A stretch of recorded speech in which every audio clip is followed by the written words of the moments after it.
বিশ্বভারতী উত্তরায়ণ campus ছেড়ে আমরা চলে গেলাম ওখান থেকে 8.5 কিলোমিটার দূরে কঙ্কালীতলা। বোলপুর স্টেশন থেকে প্রায় 10 কিলোমিটার দূরে কোপাই নদীর তীরে অবস্থিত এই কঙ্কালীতলা সতীমায়ের পবিত্র 51 পীঠের অন্তিম বা শেষ সতীপীঠ।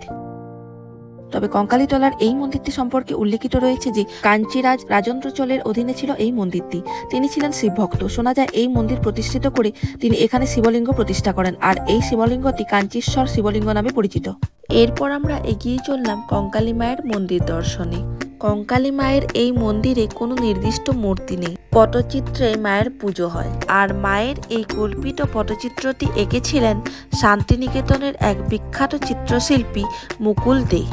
এখানে থাকা সাধকেরাই বলেন মায়ের নির্দেশেই নাকি এখানে মূর্তি নেই, তিনি নাকি এইখানে জলের ভিতর স্বয়ং থাকেন, তাই এখানে কোনরূপ মূর্তি পূজা চলবে না। এখানে দেবী দেবগর্ভা নামে প্রসিদ্ধ। এই সতীপীঠের রক্ষক হলেন রুরু ভৈরব।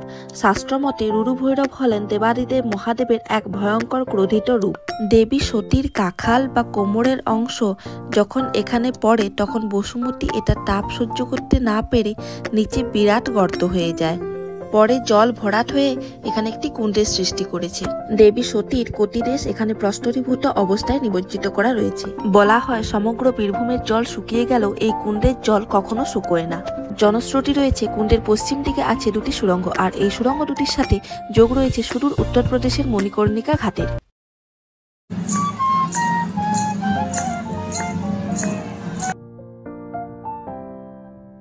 প্রতি বছর চৈত্র সংক্রান্তিতে এখানে দেবীর বাৎসরিক পুজো হয়, আর প্রতি বছর বহু মানুষ এই সতীপীঠ দর্শন করতে আসেন। কঙ্কালীতলার এই সতীপীঠে বহু সাধক সিদ্ধিলাভ করেছেন। এদের মধ্যে উল্লেখযোগ্য হলেন সাধক যোগনাথ, সাধক ভৈরবগিরি, সাধু খেপা, সারদা গোস্বামী এবং উপেন্দ্রনাথ মিশ্র।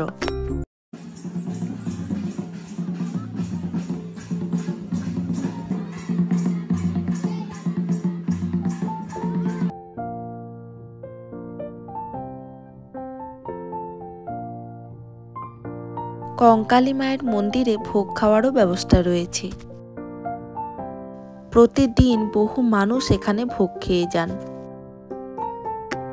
আমরাও এখানে অন্নভোগ খেয়ে বেরিয়ে পড়লাম পরবর্তী গন্তব্যের দিকে।